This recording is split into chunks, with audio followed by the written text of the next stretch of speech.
Before the gods, before the giants, before the burning bridge and the world-swallowing wolf, there is a cellar in western Iceland, and an old man going down the stairs in the dark. It is late September in the year 1241. The farm is called Reykholt, a wealthy estate in the Borgarfjörður district, warmed by a geothermal spring. 70 armed men have just arrived in the night. They were sent ultimately by the King of Norway, and they are looking for the owner of the house. His name is Snorri Sturluson. He is 62 years old. Twice he has been the law speaker of Iceland, the most prestigious office his country has. At various times he has been the richest man in Iceland, the most ambitious, the most quoted, and the most hated. And he is also, though nobody in that cellar knows it, the single most important human being in the entire history of Norse mythology. The men find him. According to the account written by his own nephew, Snorri's last words were a plea. Do not strike. They struck. Hold that image for a moment, because everything else in tonight's story passes through it. Nearly everything you have ever heard about Odin and Thor, about Loki and the death of Balder, about the great winter and the last battle, and the world drowning in the sea, survives because of texts connected to the man dying in that cellar, and to a handful of anonymous poets whose names we will never know. Tonight we are going to walk through the entire story of Norse mythology.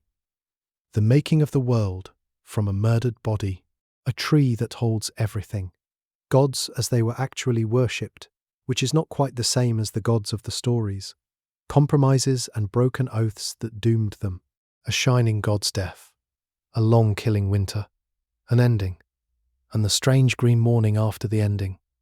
But we are going to do it differently than you may have heard it before, because there are two facts about this mythology that change everything, and most retellings never mention either one. The first is that almost the whole of it reaches us through a Christian filter, 2 centuries after the old religion died, written down by men who did not believe in it, which means that every time we say the Norse believed something, we are really saying that a medieval Icelander wrote something down, and we are making a judgment about how far to trust him. The second fact is stranger. The Norse end of the world, the great winter called Fimbulwinter that opens the door to Ragnarök, may not be a prophecy at all. A growing body of archaeological and climate evidence suggests it may be a memory of real years in the 6th century, when the sun actually failed, when the sky actually darkened, and when something close to half the population of Scandinavia may actually have died. If that argument is right, and later tonight I will tell you honestly where I stand on it, then Norse mythology is perhaps the only mythology on Earth whose apocalypse had already happened, before anyone wrote it down. The people who told these stories were not waiting for the end of the world, they were descended from its survivors. So this is not just a catalogue of gods, it is a detective story about how we know anything at all, and a meditation on what a hard, cold, beautiful corner of the world chose to believe about power, fate, and endings. Settle in. Let your breathing slow, the fire is low, the winter night is long, and we have a great deal of ground to cover, none of it in a hurry. Let us start with what we actually have, because the honest inventory is shorter than you would think. The single richest source is the book Snorri wrote around the year 1220, which we call the Prose Edda. It was never meant to be a Bible. It was a textbook for young poets. Icelandic court poetry, the intricate verse of the skalds, was stuffed with mythological references, and by Snorri's day, young Christians could no longer decode them. You cannot understand a phrase like Sif's hair as a name for gold unless you know the story of Loki cutting off Sif's hair. So Snorri wrote a manual. Its longest section, called Gylfaginning, the deluding of Gylfi, retells the myths in a frame story. A Swedish king in disguise questions 3 mysterious figures on thrones, and their answers walk him from the creation of the world to its end. Notice the caution built into the frame. Snorri, a Christian, does not say these things are true. He has characters say them, inside a story explicitly labelled as a deluding, an illusion, and in his prologue he goes further, explaining the gods away as ancient human chieftains from Asia, migrants from the ruins of Troy, whom simple northerners mistakenly worshipped. Scholars call that move euhemerism, and for Snorri, it was protective camouflage. It let a Christian handle pagan fire without being burned. The second great source is a collection of anonymous poems we call the Poetic Edda, preserved mainly in a single Icelandic manuscript from around 1270, known as the Codex Regius, the King's Book. The poems themselves are older than the manuscript, some of them much older, composed and carried by memory for generations before anyone wrote them down. How much older is a genuine scholarly battlefield? The most famous of them, the Völuspá, the prophecy of the seeress, tells the whole arc, from creation to Ragnarök, in the voice of a dead wise woman summoned by Odin. Most specialists date its composition to the late 900s, the very decades when Iceland and Norway were converting to Christianity, which means the greatest surviving statement of the pagan worldview was composed by someone who could already hear the church bells coming. Several scholars detect Christian imagery bleeding into its final visions. Others push back. We will return to that tension at the very end of the night. Beyond the two Eddas, the shelf thins quickly. There is skaldic verse, hundreds of intricate court poems, many genuinely composed in pagan times, which act as a control sample. When a phrase in Snorri matches a kenning composed 2 centuries before him, we breathe easier. There is the Danish historian Saxo Grammaticus, writing in Latin around the year 1200, who tells versions of the same stories so different they barely seem related. That difference, as we will see with the death of Balder, is itself precious evidence. There is Adam of Bremen, a German churchman of the 1070s, who described a great pagan temple at Uppsala in Sweden that he never personally saw. There are law codes, place names, and personal names, and there is archaeology, hammer-shaped amulets in graves, picture stones showing a god fishing for a serpent, a stone cross in northern England where Ragnarök and the crucifixion share the same pillar, post holes and gold hoards in the Swedish earth. That is the estate. No scripture, no creed, no confession of faith written by a single believer. A religion practiced for centuries across an enormous world, reaching us mostly through the notebooks of its replacement. I want you to keep that fragility in mind all night, not as a disappointment, but as a kind of wonder. Every story you are about to hear is a survivor. Each one passed through the fall of its own religion, through 200 years of silence, through the pen of a Christian politician, and through a cellar in Reykholt to reach your ears in the dark tonight. Now let us go back, before the manuscripts, before the conversion, before the ash and the ice. Back before the world itself, to the gap where everything began. In the beginning, the Norse said, there was no sand and no sea, no earth beneath and no sky above. There was only a gap. Ginnunga gap, the yawning emptiness, a silence so old it had no witnesses. Yet the gap was not alone forever. To its north lay a world of ice and freezing mist called Niflheim, where 11 rivers crawled out of a roaring well and hardened into rime. To its south lay Muspelheim, a world of fire, so hot that no one could endure it who was not born to it. At its border, already, stood a figure we will meet again at the very end of the night, a being of flame named Surtur, holding a burning sword, waiting. He is there at the start, he will be there at the finish. Where the ice from the north met the warm breath from the south, the rime began to drip, and in that dripping, in the meltwater at the seam of 2 opposites, life quickened. The drops took shape, and the shape became a being of enormous size. His name was Ymir, and he was the first of all living things, the ancestor of every giant that would ever walk. Ymir was not made in anyone's image. Nobody designed him. He condensed, the way frost condenses on a window, out of the raw argument between fire and ice. And as he slept, he sweated, and from the sweat, under his left arm, grew a male and a female, and one of his legs begot a son upon the other. The giants, the Jotnar, multiplied out of his sleeping body, strange and self-generating, older than any god. The melting rime produced a second creature, a vast cow named Audhumla, and 4 rivers of milk ran from her, and Ymir fed on them. The cow, in turn, fed on the ice itself. She licked the salty rhinestones, and on the first day her licking uncovered a man's hair, on the second day a head, on the third day the whole of him, and he was called Buri, the first ancestor of the gods. I find it worth pausing on how humble this is. The gods of the north do not speak the world into being from outside it. Their own grandfather is licked out of a block of salty ice by a cow. The mythology begins in hunger, cold, and animal patience, which tells you a great deal about the latitude. That imagined it. Buri had a son called Bor, and Bor married Bestla, the daughter of a giant. Mark that carefully, because almost everyone forgets it. Bestla was a giantess. Her 3 sons were named Odin, Vili, and Ve, which means Odin, the future king of the gods, the All-Father himself, is half giant by blood. The war that will one day end the world is not a war between 2 species. It is a war inside one enormous, unhappy family. The 3 brothers looked at the sprawling, fertile chaos of Ymir, and they made a decision that everything afterward flows from. They killed him. The old poems and Snorri agree on the deed and on what followed. So much blood poured from Ymir's wounds that it drowned nearly all the giants. A flood of gore, in which only one, called Bergelmir, escaped with his household, so that the giant race could continue. And then the brothers hauled the corpse into the middle of the gap, and they built the world out of it. From his flesh they made the earth. From his blood, the sea and the lakes that ring it. From his bones, the mountains. From his teeth and shattered bone fragments, rocks and scree.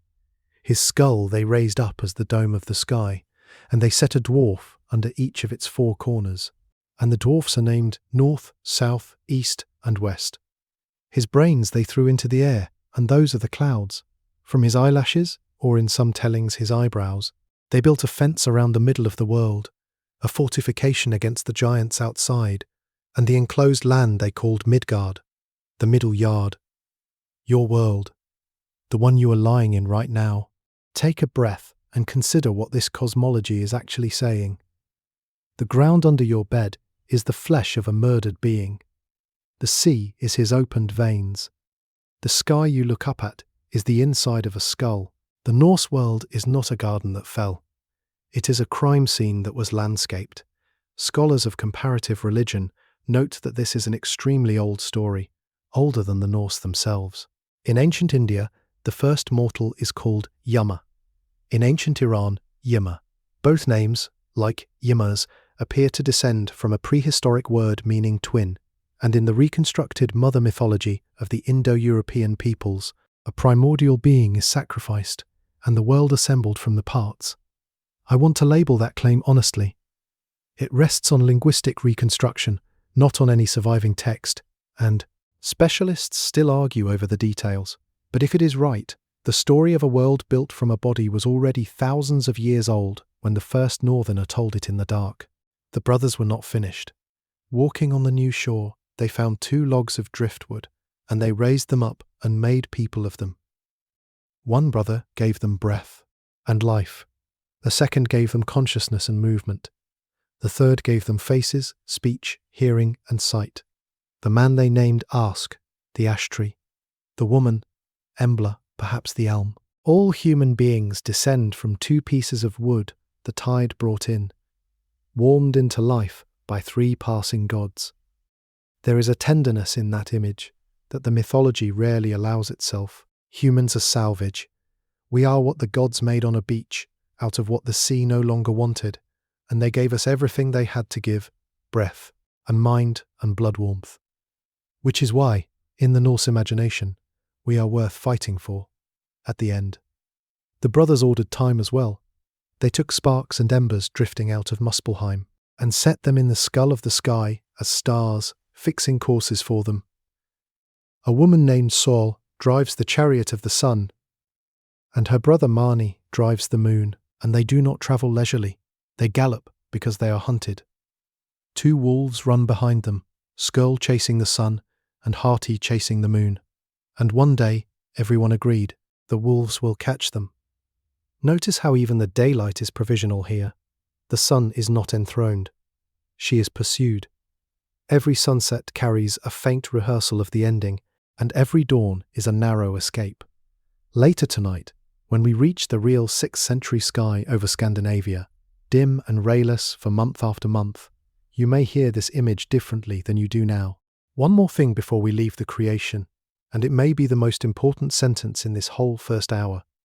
The world begins with a killing inside the family. Odin and his brothers, sons of a giantess, kill the giant ancestor and build their order on his body.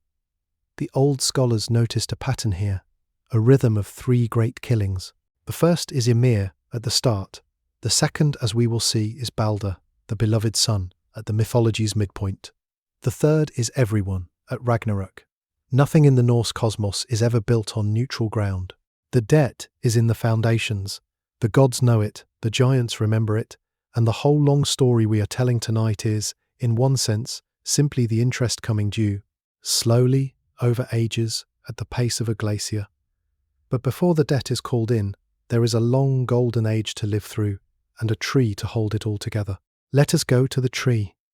At the centre of everything, the Norse imagined a tree, not a symbolic tree, not a family tree, but an actual ash so vast that its branches spread out over the sky itself.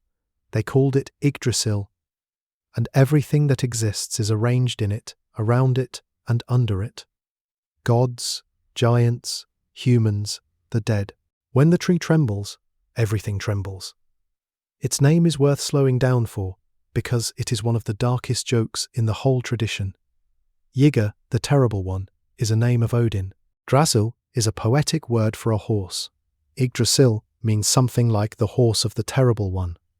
And in Norse poetry, the gallows was called a horse, because a hanged man rides it. The tree that holds the universe together is named after an execution. It is Odin's gallows, and later in the night we will watch him mount it. 3 great roots hold the tree, and under each root lies a well.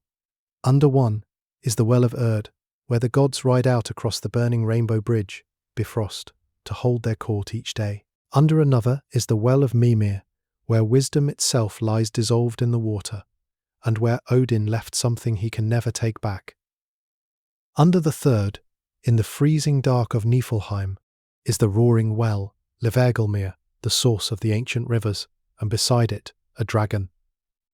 The dragon's name is Niflhögr, which carries the sense of malice striker, the one who strikes with contempt. He lies at the bottom of everything, gnawing the root of the world tree, patiently, endlessly. High in the branches sits an eagle, wise and unnamed, with a hawk perched between its eyes.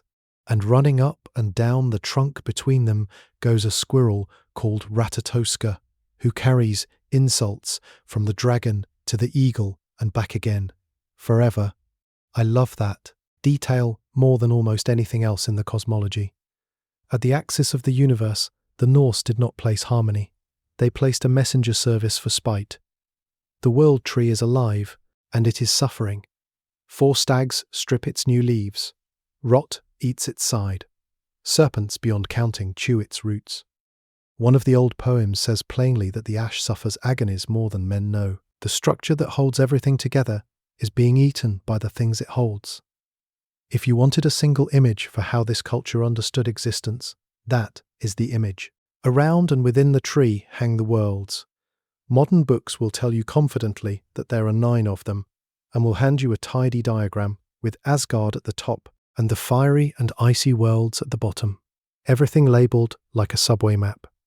Here is the honest truth, and it surprises almost everyone. The old sources mention 9 worlds only in passing, and no source, not one, ever lists them. We hear of Asgard, home of the gods, and Midgard, home of humans. We hear of Jotunheim, the giant lands out beyond the fence, and of Vanaheim, home of a second family of gods we will meet soon. There is Alfheim of the elves, a dark world of the dwarfs, icy Niflheim, fiery Muspelheim, and the land of the dead. Whether those are the 9, and how they were arranged, nobody recorded. Every chart you have ever seen is a modern guess. I do not say that to diminish the tradition. I say it because the fog is part of the truth. Norse religion had no scripture, no council, no headquarters. A farmer in Iceland, a jarl in Norway, and a trader on the Baltic coast did not carry identical cosmologies in their heads any more than 3 medieval Christian peasants carried identical maps of purgatory. What they shared was the tree, the feeling of a layered world with gods above, giants outside, and the dead below. The tidy ninefold diagram is our need for order projected backwards. By the well of Erd, beneath the first root, live three figures who outrank everyone in this story, including Odin. They are the Norns. Their names are usually given as Erd, Verdandi, and Skuld, which translators render roughly as what has become, what is becoming, and what shall be. Each day they draw water from the well and mix it with the white clay around it, and they pour it over the root of Yggdrasil so that the tree will not wither, and they carve into wood, the poems say, they carve the fates of every living being, gods included. This is the deepest lore of the Norse universe, and you must have it in hand to understand anything that follows. Fate, what the Anglo-Saxons called weird, and the Norse called Erdhra, is not administered by the gods. It binds the gods. Odin cannot revoke what the Norns have carved. He can learn it, scheme around its edges, delay it, but not erase it. Zeus, at least in some Greek tellings, could overrule destiny if he chose. Odin never can, and he knows it. And that knowledge is the engine of his entire character. Think about what kind of people build a universe like this. Not a universe where the highest power is a person, but one where the highest power is a pattern. Weather does not negotiate. Ice does not care how brave you are. A crop fails or it does not. The Norse took that experience, the experience of the high latitudes, and enthroned it above their own gods. Divinity, in this system, is not exemption from fate. It is simply a better view of it. And yet, and this is the paradox we will live inside all night, the response the culture admired was not resignation. The Norns have carved your death day. You cannot move it. What remains yours, entirely and untouchably yours, is the manner in which you meet it. Courage in this worldview is not the hope of winning. Courage is what is left when the hope is subtracted. Hold that thought. It comes back at the end of the world. One more resident of the tree deserves a word, because listeners always ask. Between the worlds arches Bifrost, the trembling road, the rainbow bridge, burning with red fire so that the frost giants cannot cross it. At its top, at the edge of the sky, stands a watchman. His name is Heimdall, and he was born, the poems say, of 9 mothers, sisters, at the edge of the world, which may make him a son of the 9 waves of the sea, though I should label that as interpretation rather than statement. Heimdall needs less sleep than a bird. He can see 100 leagues by night as well as by day. He can hear the grass growing in the meadows and the wool growing on the backs of sheep. He holds a horn called Gjallarhorn, the resounding horn, and there is exactly one occasion on which he is destined to blow it. When you hear it later tonight, you will know what it means. Everyone in the story knows what it means. So there is your stage. A wounded tree, watered daily against its own decay, worlds hung in its branches that no one bothered to map. A well where 3 women carve the ending of every story, including the god's own. A dragon at the root, an eagle at the crown. An insult forever in transit between them. And on the burning bridge, a sentry with perfect hearing, waiting for the one sound he was born to make. Now let us meet the gods themselves. But not the airbrushed versions. Let us meet them the way the evidence actually shows them, starting with the surprising question of which of them the ordinary people of the North actually loved. Here is a question that sounds simple and is not. What did Norse religion actually look like on an ordinary Tuesday, on an ordinary farm? Strip away the movies, and the first honest answer is that the Norse had no word for religion at all. The closest term was sitha, which means custom, the way things are done. When Christianity arrived, they called it the new custom, and their own ways became the old custom. Belief, as an inner state you could confess, was not really the point. Practice was the point. You did the rites the way your grandmother did them, because the farm had always been lucky, and you did not intend to be the generation that broke the luck. There was no church, no weekly service, no professional priesthood set apart from society. The local chieftain, the Gothi, led sacrifices as part of his role, the way he led legal assemblies. Worship happened at home, at the burial mound, by a grove, a great stone, a waterfall. The central rite was the blot, the sacrifice, an animal killed and shared, its blood sprinkled, its meat eaten in a feast where the gods were toasted like present guests. And here is the part that reorders everything. The beings most households dealt with most often were probably not the great gods of the poems at all. They were the small powers. The landvatir, the land spirits who lived in the rocks and hills of a particular farm, who had to be respected, who could sour your luck if offended. Icelandic law actually required ships approaching land to remove the dragon heads from their prows, so as not to frighten the spirits of the land. The Disir, female guardian beings tied to a family, honoured with their own sacrifice at winter's edge. The Alfar, the elves, entangled with the honoured dead in their mounds, who received their own autumn offering. The Alphablot held privately indoors. Strangers turned away at the door. Norse religion, in other words, was mostly local, mostly domestic, mostly about the fields you could see from your own doorway. The great mythology we are exploring tonight was the high canopy over that forest floor. Keep the floor in mind as we look up. Now, if you had walked through a Norse market town around the year 950 and quietly counted the amulets hanging at people's throats, one god would have won, and it is not the one who runs Asgard. It would have been Thor. Archaeologists have recovered on the order of 1,000 small hammer pendants across the Norse world, in silver, iron, and amber, worn by men and worn by women buried with the dead. Runestones ask Thor by name to hallow the memorial. Personal names built on his, Thorstein, Thorbjorn, Thorgeir, Thorin, are everywhere in the records, far outnumbering names built on Odin's. Place names across Scandinavia carry his worship into the modern map, and when Adam of Bremen described the great temple at Uppsala in the 1070s, with statues of 3 gods enthroned together, he was explicit about the arrangement. Thor sat in the middle, he wrote, because Thor was the mightiest of them. Why Thor? Because Thor is the god who is on your side. Listen to what he actually governs. Thunder? Yes, but through thunder, the rain, and through rain, the harvest. Strength? Protection, the hallowing of weddings, births and funerals. His hammer, Mjolnir, forged by dwarfs with a famously short handle, is not a weapon of conquest. It is a boundary-keeping tool. Thor does not raid the giant lands to take territory. He goes out, again and again, to push back the forces that would crush the human world, and then he comes home. The stories the tradition tells about him are affectionate, in a way, that no other god receives. He is enormous, red-bearded, quick to anger, bottomless of appetite. When his hammer is stolen, he must retrieve it by travelling to the giants disguised. As a bride, veiled, seething, eating an entire ox and 8 salmon at his own fake wedding while Loki smooths things over. The audience is invited to laugh at him, gently, and then to watch him win anyway. Even his humiliations are cosmic. In the strangest of his adventures, Thor visits a giant king whose stronghold runs on illusion, and is beaten in 3 contests. He cannot drain a drinking horn, cannot lift a grey cat off the floor, cannot out-wrestle a toothless old woman.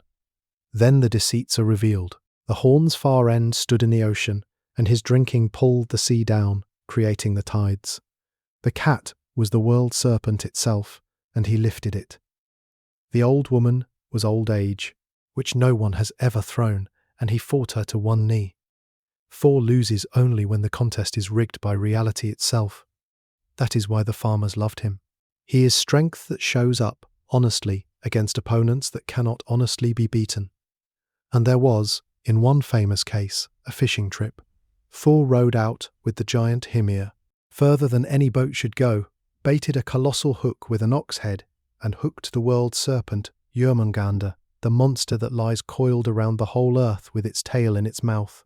He hauled its head to the gunwale, and god and serpent stared at each other across the water, the 2 beings fated to kill one another at the end of the world. Meeting early. In most tellings, the terrified giant cut the line. Picture stones in Sweden and Denmark, carved centuries before Snorri, show the scene, the ox head, the line, the coils, which tells us this story is genuinely old, not a medieval invention. The 2 enemies parted, and the appointment stood. Now turn from the middle of that Uppsala temple to the figure at its side. Turn to Odin.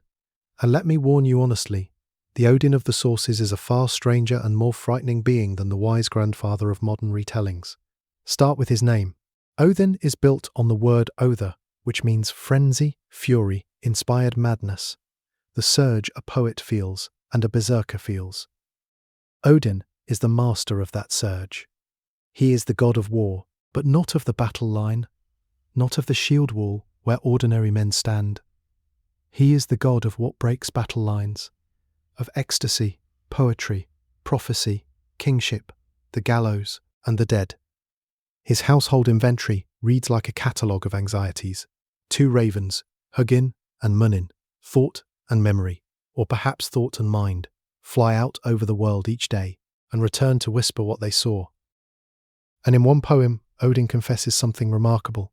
He fears for Hugin that he may not come back, but he fears more for Munin. The god of wisdom is afraid of losing memory. In a purely oral culture, where everything known was carried in living minds, that may be the most honest sentence in the whole mythology. He keeps a severed head. During an ancient war between the god families, which we will come to, the wise Ymir was beheaded, and Odin took the head, treated it with herbs, sang spells over it, and it speaks to him still, telling him secrets from other worlds. He keeps 2 wolves at his table, and gives them all his food, living on wine alone. He rides an 8-legged horse, whose origin is one of Loki's strangest stories. He wanders the human world in disguise, an old man in a broad hat with one eye, testing kings, collecting knowledge, sowing wars. Because that is the core of him. Odin is running an intelligence operation against his own fate. He knows, better than anyone, what the Norns have carved. So, he spends the ages acquiring assets. He traded an eye, his own eye, plucked out and dropped into Mimir's well, for a single drink of its water. Wisdom, in this economy, is not granted. It is purchased, and the price is always a piece of yourself. And once, he went further than any god in any mythology I know. The poem Hávamál preserves it in his own voice. He hanged himself on the world tree, on Yggdrasil, his own gallows, wounded with his own spear, for 9 nights, without bread, without drink, a sacrifice, as the poem says, of himself to himself. On the 9th night, peering down into the depths, screaming, he seized the runes, the letters that are also spells, the technology of memory itself, and fell back from the tree, changed. Ask yourself, what kind of religion imagines its highest god as a hanged man on a tree, dying to win knowledge? Christian listeners have noticed the echo for 1,000 years, and scholars still argue over whether the image absorbed Christian colouring or arose independently from the genuinely ancient practice of hanging sacrifices to Odin. I will flag that as an open question, honestly unresolved. What is not in question is the shape of the god. Odin is the being who will pay anything, betray anyone, and become anything to know one more thing. Become anything includes something Norse society found genuinely shocking. Odin practiced Seither, a form of trance magic used for prophecy and for bending minds and fates.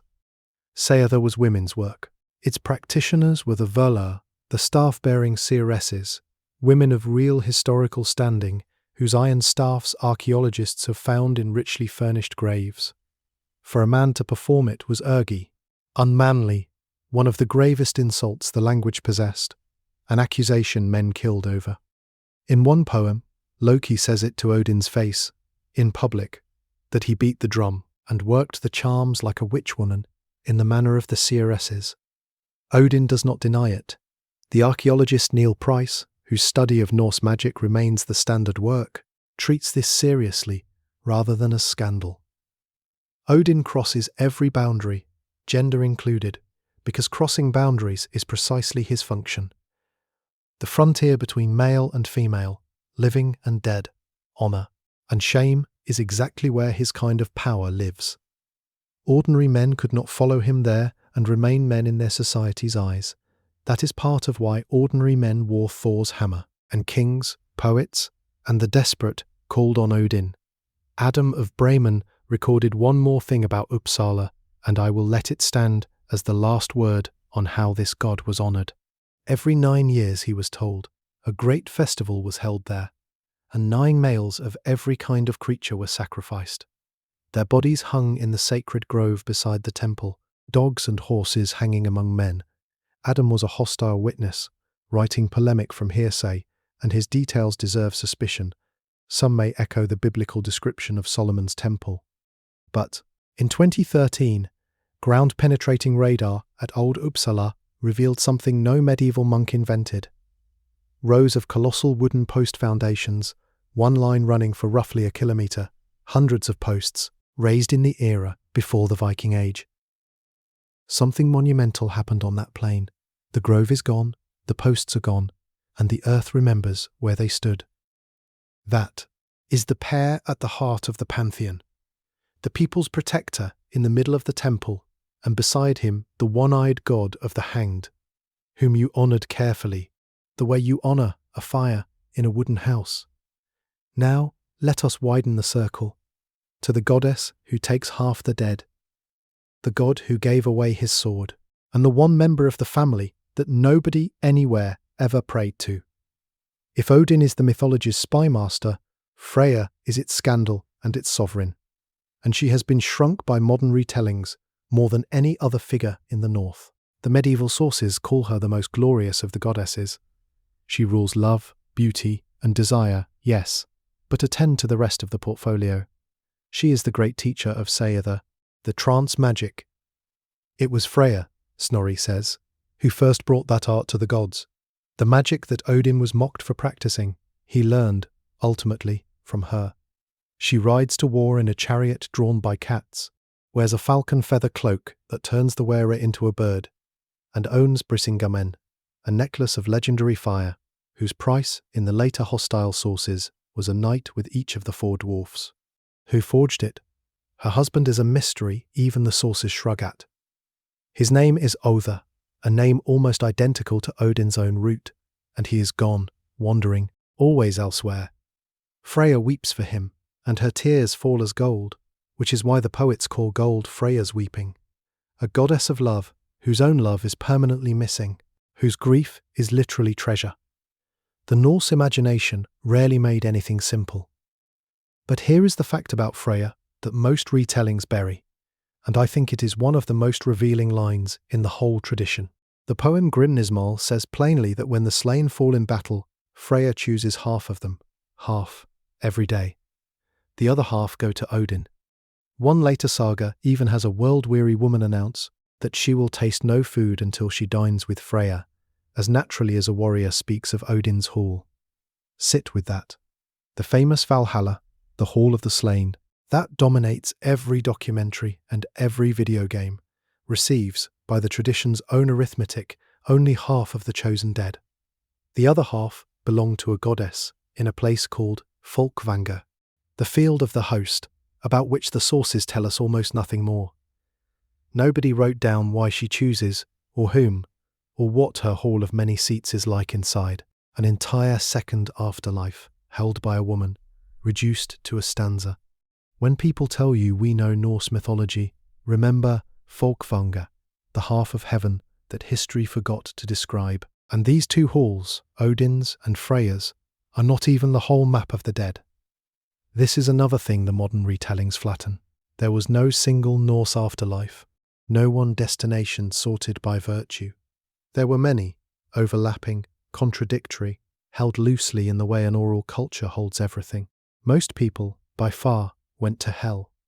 Not the fiery hell of Christian imagination, but a cold, dim country under one of the roots of the world tree, ruled by Loki's daughter, where the dead simply continued, quieter and greyer than before. It was not primarily a punishment. It was, for the ordinary run of humanity, just where you went, the way water runs downhill. Others were believed to stay near their graves, in the burial mound itself, the dead farmer still watching over his land, still to be consulted, still capable of walking if angered. Others went to the sea. And there are hints of stranger arrangements, a goddess named Ran, who netted the drowned and drew them down into her hall beneath the waves, and a mountain in some sagas, into which a whole family's dead were believed to pass. feasting inside the rock. Try to hold all of that at once, because the holding is the point. A warrior might go to Odin, or to Freya, or drown to Ran, or lie in his mound, or go down to hell, and no source ever reconciles these into a system, because they never were a system. They were the many answers a scattered, seafaring farming people gave to the one question every people must answer, and the Norse simply never insisted that the answers agree. That untidiness is not a gap in our knowledge, it is the knowledge. This was a religion comfortable with more than one true thing at a time.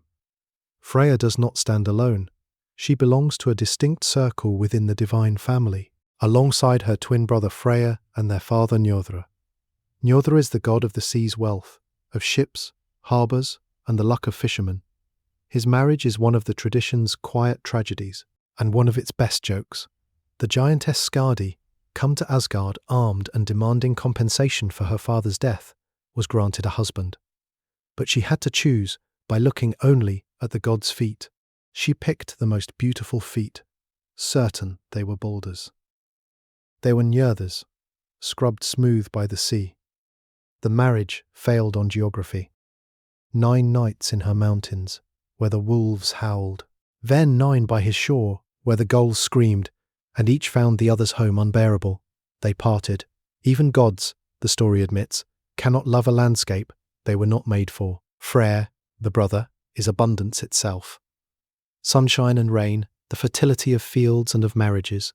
The god whose image Adam of Bremen sniffed was carved at Uppsala with an enormous phallus. The first Swedish royal dynasty claimed descent from him. He owns a ship that folds up like cloth and a golden boar that runs faster than any horse. And he is at the centre of one of the most consequential love stories ever told, because of what it costs.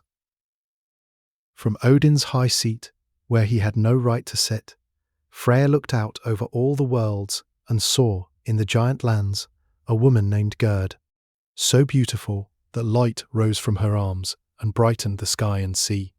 He was struck through with longing and could not eat, sleep, or speak. His servant, Skirnir, agreed to woo her on his behalf and demanded a fee. Freya's sword, a sword so good, the poems say, that it fought by itself. He handed it over. For love or for desire, the god of the world's fertility disarmed himself, and Snorri, telling the story, cannot resist leaning forward and reminding you of the consequence. When the fire comes from the south at the world's ending, when Freya stands against Surtur, and his burning blade on the last plain, he will reach for that sword, and it will not be there. Now, a word about this family's label, because you will hear it everywhere. The books call Freya, and Njordr the Vanir, a second tribe of gods, distinct from Odin's Aesir, and they tell of a primordial war between the two tribes, ending in truce, and an exchange of hostages, which is how the three came to live in Asgard. I need to tell you, honestly, that this neat picture is now genuinely contested. In 2010, the scholar Rudolf Simek published a paper bluntly titled An Obituary for the Vanir. He argued that the word appears only in a handful of poetic passages, always convenient for the alliteration, and may simply have been an archaic poetic word for gods in general. Snorri, systematizer that he was, misread it as the name of a second divine race, and built his tidy story of 2 tribes around it. Other specialists pushed back hard, with statistics and counter-readings, and the argument continues in the journals as we speak. I am not going to settle it for you at midnight. I raise it because it is the perfect specimen of tonight's larger theme. Even the basic org chart of the Norse pantheon may be, in part, one medieval Christian's editorial decision. What nobody disputes is the war story itself, as Snorri and the Völuspá tell it, and we will come to it shortly, because it is the first crack in the Golden Age. Hold it in reserve. Before we leave the wider family, there is one more god whose quiet story deserves telling, because it reaches down and touches every listener personally, whatever your station in life. Heimdall, the watchman we met on the burning bridge, has a second role almost nobody knows, and it makes him, in one strange poem, the father of the human social order itself. The poem is called Rígsþula, the Lay of Rig, and in it a god walks the roads of the human world under that name, and most scholars think Rig is Heimdall. He comes, over 3 nights, to 3 houses. The first is poor, an old couple with coarse bread and thin broth, and he shares their bed, and 9 months later a son is born there, dark and rough-handed and strong, and they name him Thrall, the ancestor of all the labourers and the enslaved.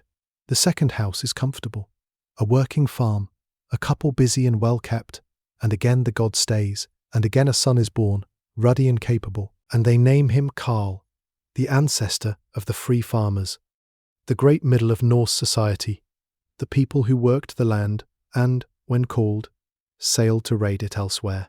The third is a hall, a lord and lady in fine cloth, and the god stays there too, and the son born there is fair and bright-eyed and named Jarl, the ancestor of the nobility, and to this son alone the god returns. He teaches Jarl the runes, claims him as his own, and gives him his name, Rig, so that the line of earls and kings carries a strand of the divine. Now, I will be honest about what this poem is doing, because honesty is the whole point here. It is propaganda for a class system. It takes the brutal inequality of Norse society, the enslaved at the bottom and the lords at the top, and it stamps that inequality as divine, ordained by a god who fathered each layer and favoured the highest. Every hierarchy tells itself a story like this. This is the North's. But turn it over, and there is something almost tender underneath. The same god fathered them all. The thrall and the earl share a divine ancestor. The poem naturalizes the ladder, yes, but it also insists that every rung of it, even the lowest, came from the same visitor in the night, was worth a god's time and a god's bed. It is a story that legitimizes slavery and, in the same breath, quietly refuses to say the slave is less than human. The Norse rarely did just one thing at a time, and even their propaganda has a double flaw. 2 more figures, briefly, before the cracking begins. Frigg, Odin's wife, queen of Asgard, is the tradition's great silence. The sources say she knows the fates of all beings, as surely as the Norns carve them, and they say she tells no one. Imagine that marriage. Odin trades eyes and hangs on trees and interrogates the dead to learn the future. Frigg simply knows it and keeps it. Whether that silence is wisdom or grief, the poems never say, but when we reach the death of her son, you will feel the weight of it. And then there is Loki. And with Loki, the archaeology hands us a fact so strange it reframes his entire existence. Every major god we have met tonight left worship marks on the physical world. Thor has his 1,000 amulets. Odin, his hanged sacrifices and his princely devotees. Freyja and Njordra and Tyr, and even quiet Ulla, have places named after them. Farms and groves, and harbours across the Scandinavian map, fossils of real cult. Loki has none. Not one place name, not one temple, not one altar, not one amulet, not one inscription asking him for anything.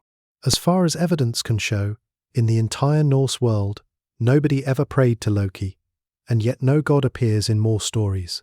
He is in everything, the companion of Thor's road trips, the fixer of Odin's problems, the cause of most of them. The sources make him the son of a giant, Farbauti, whose name means dangerous striker, and a mother, Laufey, whose name may mean leafy island. Dry lightning striking dry leaves, some scholars suggest. Fire as the gift that burns the house down, though I should mark that etymology as speculation. He is bound to Odin by an oath of blood brotherhood, sworn in the deep past, that Odin will accept no drink unless Loki is served too. He is not Odin's adopted son, whatever the films say. He is his sworn brother, which makes what is coming so much worse. Loki's own children tell you what he is. With his wife among the gods he has sons, but with a giantess named Angrboda, whose name means the one who brings grief, he fathered 3 others in secret. A wolf, a serpent, and a half-dark daughter. When the gods learned of them, and heard prophecies of the ruin they would bring, Odin had them collected. The serpent, Jörmungandr, he threw into the world ocean, where it grew until it circled the earth. The daughter, Hel, he sent down to rule the land of the dead, half of her face like a living woman's, half like a corpse. The wolf, Fenrir, they decided to keep close and raise in Asgard, where they could watch him grow. Remember that decision. There is one more child, and it is the strangest birth in world mythology, and it belongs to a story of a broken promise, which makes it the perfect doorway into the next hour, because we have now met the family. It is time to watch them compromise themselves, one oath at a time, until the ending they all fear becomes the only ending left. Every mythology has a fall. Eden has its apple, Greece its ages of declining metal. The Norse fall is different, and to my mind, more honest, because the gods are not victims of it, they perform it. Step by step, oath by broken oath, the rulers of the world burn through their own legitimacy, and the poems watch them do it with clear eyes. The first crack has a name, and she would not stay dead. The Völuspá remembers her in two compressed, unsettling stanzas. A woman called Gylfaginning came among the gods. Her name appears to mean something like gold drink, or the power of gold, the intoxication of it. And the Aesir, in Odin's own hall, took spears to her and burned her. 3 times they burned her, the seeress says, and 3 times she was reborn, and she lives yet. After the burnings, she went among people under a new name. Hea, the Gleaming One, a seeress, working trance magic, a delight, the poem adds acidly, to wicked women. What the stanzas do not explain, because the original audience already knew, is everything. Who she was, why they attacked her, what it meant. Scholars have filled the silence for 2 centuries. Many read her as an embodiment of gold itself, its corrupting glitter arriving in the gods' hall, and the burnings as the smelting that only refines it. Many suspect she was Freya, or a doubling of her, sent from the other divine family. All of that is interpretation, and I label it so. What the poem states outright is the consequence. Immediately after her burning, the seeress says she remembers the first war in the world, the war between the god families. However, we resolve the scholarly argument about their names, ends not in victory, but in exhaustion, truce, and an exchange of hostages, which is how Njörður, Freyja, and Freyja come to live among the Aesir.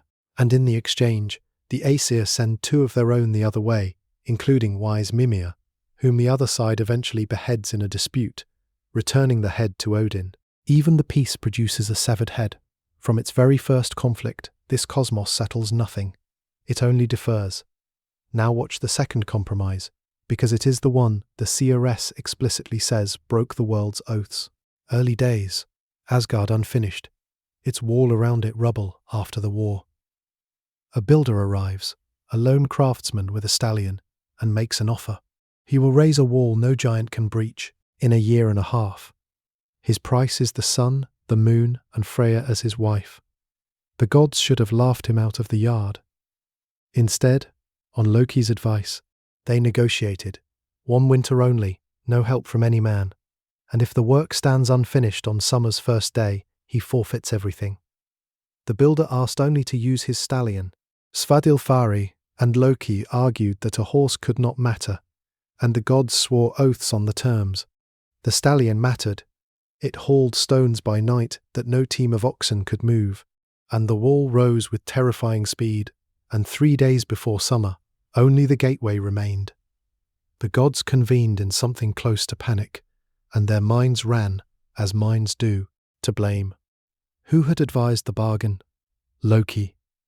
And they told Loki, on pain of death, to make the problem disappear. That evening, as the builder led his stallion out to the stone field, a mare stepped from the forest and whinnied.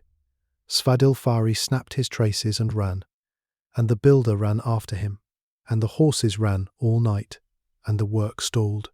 When the builder, wild with rage, revealed the giant strength he had been concealing, the gods called for Thor, and the hammer came down, and the wages were paid, as Snorri puts it, with a shattered skull. Some months later, Loki returned from the forest, leading a grey foal with 8 legs. He had been the mare. The foal was his child, in the most literal sense born of his own body. It grew into Sleipnir, the best of all horses, and Odin rides him between the worlds to this day. The gods got their wall, their sun, their moon, their goddess, and a supernatural warhorse, all for the price of one murder and one broken contract. The Völuspá's verdict on this episode is a single freezing line. Oaths were broken, it says. Words and swearing. Every binding pledge that had passed between them. The wall around the god's home is mortared, from its first stone, with perjury. When the sons of giants come over the horizon at the end of the world, the poems never need to explain their grievance. The wall itself is the grievance. The third compromise is the one. That costs a god his hand, and it concerns the wolf they chose to raise at home.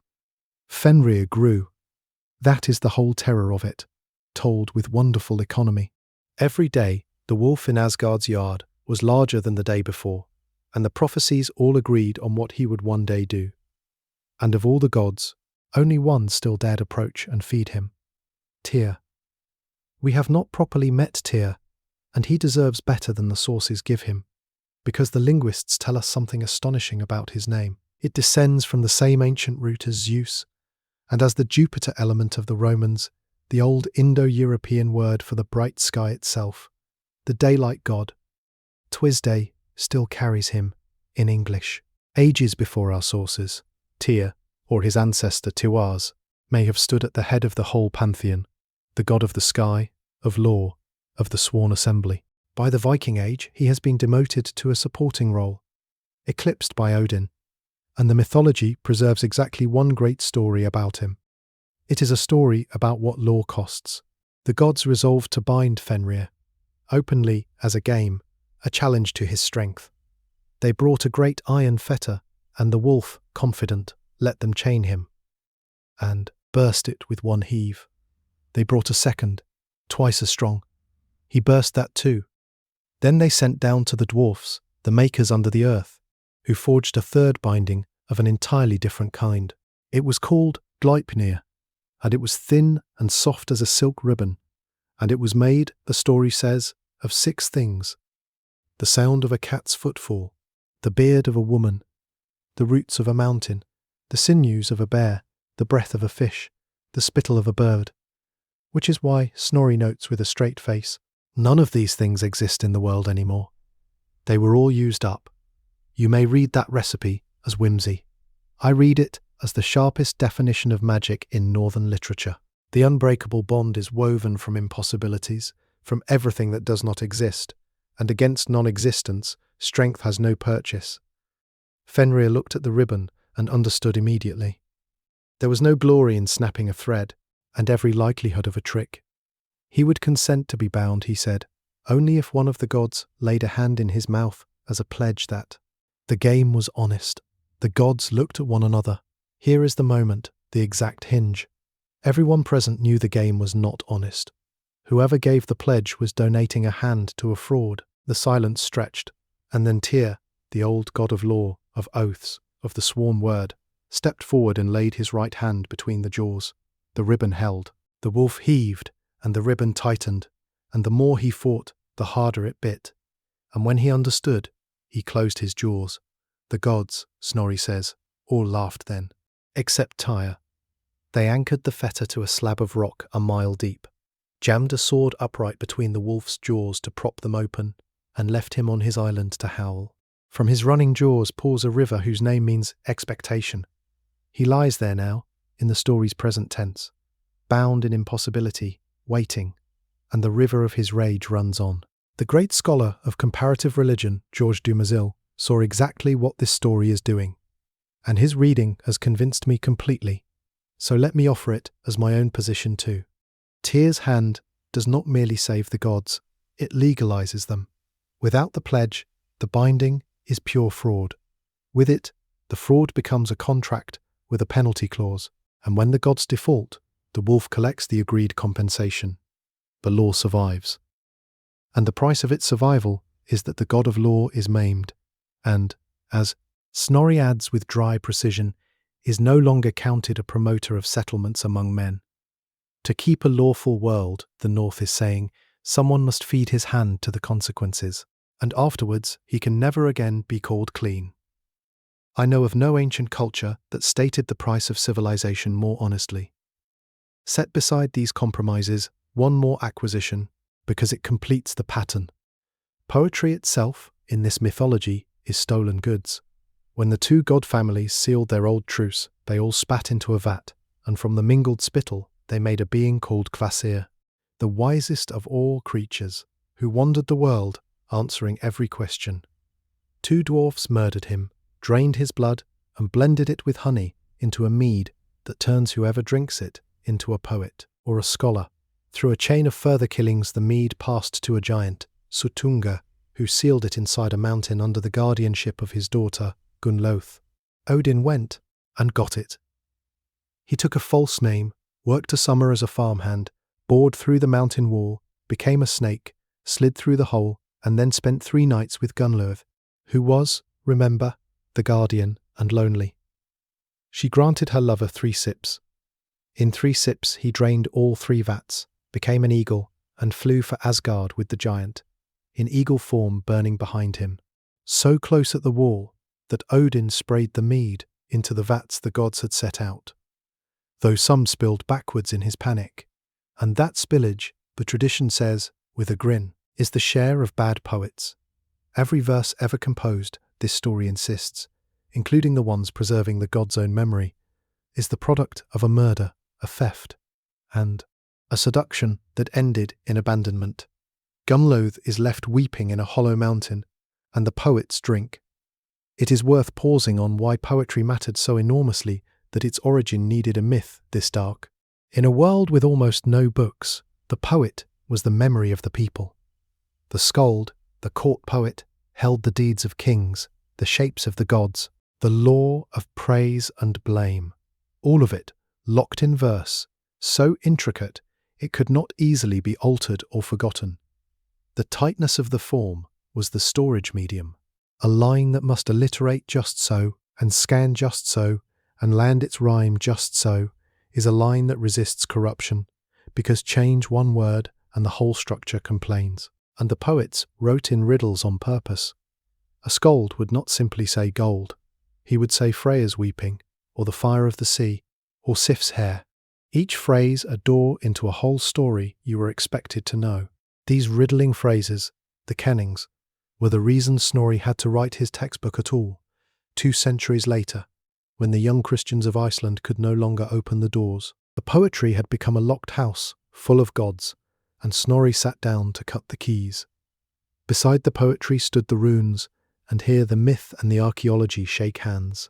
The runes were the Norse letters, angular marks made for cutting into wood, stone, and bone, and they were, from the beginning, more than an alphabet. Their name is connected to a word meaning secret, or whisper. Odin, remember, did not invent the runes. He suffered for them, hanging 9 nights on the tree, and seized them, screaming out of the dark below. That myth tells you exactly how the Norse understood writing, not as a convenience, but as power torn out of the underworld at terrible cost. And the objects agree. Archaeologists have pulled rune-carved sticks and stones from the northern earth by the thousands, and while many are ordinary, a name, a memorial, a merchant's tally, others are plainly meant to work, to curse, to heal, to protect, to bind. A carved charm was not a message, it was a mechanism. To write, in this world, was to reach into the same dangerous current Odin reached into on the tree, and everyone who cut a rune was, in a small way, repeating his sacrifice. Which brings us, finally, to the institution everyone thinks they know and almost nobody actually does, Valhalla. In the popular imagination, Valhalla is the Viking heaven, the reward for the brave. Now hear the version the sources actually give. Valhalla is a hall in Asgard, whose rafters are spear shafts, whose roof is layered shields, whose benches are strewn with war coats. A wolf hangs above its western door, and an eagle stoops over it. It has, one poem counts, 540 doors, and through each of them 800 warriors will one day march out abreast. The chosen dead, the Einherjar, fight each other to destruction every single day, are restored every evening, and feast every night on a boar that is eaten and reborn daily, drinking mead that flows from the udders of a goat who grazes the world tree's branches. Ask the obvious question, why? Why does the ruler of the gods spend the ages collecting dead men, and why must they drill daily? Because Valhalla is not a paradise. It is a mobilization. Odin knows precisely which battle is coming and precisely how it ends, and he is raising an army for it anyway. The old poets understood this perfectly. In a poem composed for a real king's death, a hero asks Odin directly why he stole victory from a man who deserved it, and the answer given is that the grey wolf is always watching the dwellings of the gods. Odin lets his best men fall in their prime, because a dead hero is a recruit, and the muster grows. That is the truth under the golden roof, and it explains the half we noted earlier, the half of the slain that Freya takes first, about which the tradition tells us so little. Whatever her field of the host was for, Odin's hall, at least, is a barracks with a wolf over the door. It's 500, and 40 doors are not a boast about capacity. They are a calculation about deployment speed. So look at the ledger as it now stands. A world built on a killing, a first war lit by gold. A wall bought with perjury and paid with a hammer. A wolf bound by legalized fraud, at the cost of the law god's hand, and his good name. Poetry, stolen through a bed. An afterlife that is a draft board. The gods of the north are not fallen angels. They are functioning rulers, doing what rulers do, and the poems record every expedient with the unblinking honesty of people who had watched real power operate. All of it might have held, might have gone on holding for ages more, but for one death. The one death the whole system could not absorb. It is time to speak of Balder. Balder was the best of them. That is how the sources introduce him, without hesitation and without irony. The most beautiful of the gods, the wisest, the gentlest, the most eloquent, so bright that light shone from him, so fair that a flower is named for his eyelashes. When Balder spoke, no judgment he gave could stand, but everyone loved to hear it. He was the son of Odin and Frigg, and he lived in a hall where nothing unclean could enter. He was, in a world built on a corpse, the one being who seemed to owe nothing to the violence in the foundations. And then he began to dream, dark dreams, night after night, of his own death. In a cosmos where fate is carved and dreams are not idle, this was an emergency. Odin, who trades everything for knowledge, saddled Sleipnir and rode down the long cold road toward the land of the dead, past the hound that guards it, to a grave mound where a dead seeress lay. He woke her with spells, against her will, and made her prophesy. Why, she asked him, was the hall of the dead already decked with gold, its benches strewn, its mead brewed and covered, if, for an honoured guest, expected soon? For Balder, she told him. The mead is waiting for Balder. And then, seeing through his disguise, she named him, and refused to speak again, and Odin rode home carrying a certainty he could not use. His wife chose a different weapon. Frigg, who knows all fates and tells none, went out across the whole world, and extracted an oath from everything in it. From fire and water, iron and every metal, stones, earth, trees, sicknesses, beasts, birds, serpents, poisons. Each swore not to harm Balder, and when she had finished, the god who could not be hurt became a game. The others would stand him in the middle of the assembly and throw things at him. Spears, stones, blades, and everything swerved or bounced or refused, and everyone laughed, because their best and gentlest member had been made by his mother's love invulnerable. Almost everything had sworn. Frigg, questioned later, admitted one exception. West of Valhalla grew a small plant called mistletoe, and it had seemed to her too young, too slight to bother asking for an oath. She said this to a woman who had come to her, kindly, making conversation. The woman was Loki. I want to be careful here, because this is the hinge of the entire mythology, and the sources do not fully agree on why Loki does it. Snorri gives him no clear motive. He simply goes, this being who is bound to Odin by blood brotherhood, and lives among the gods and pulls the one loose thread. Envy of the beloved, perhaps, or something colder and more structural, the pattern of the world reasserting itself through the one figure, who was always its instrument.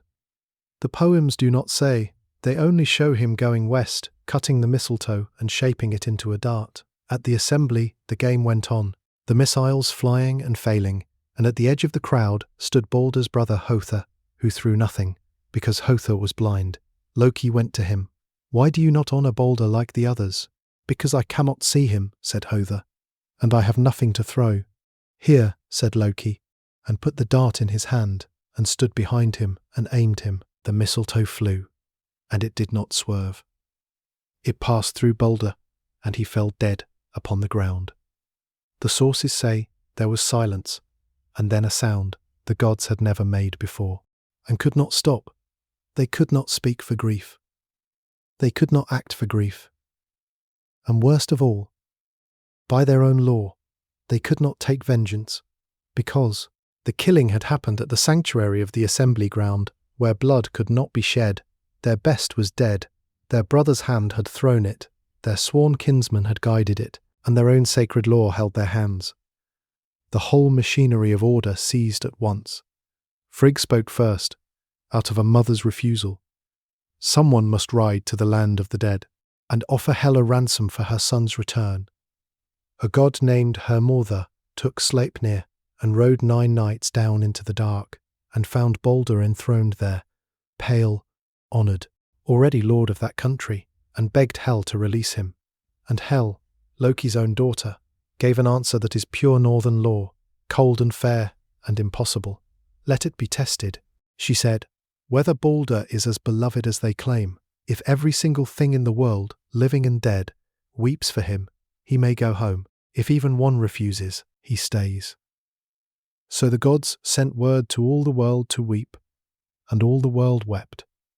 Men and beasts, earth and stones, trees and every metal, all shed tears.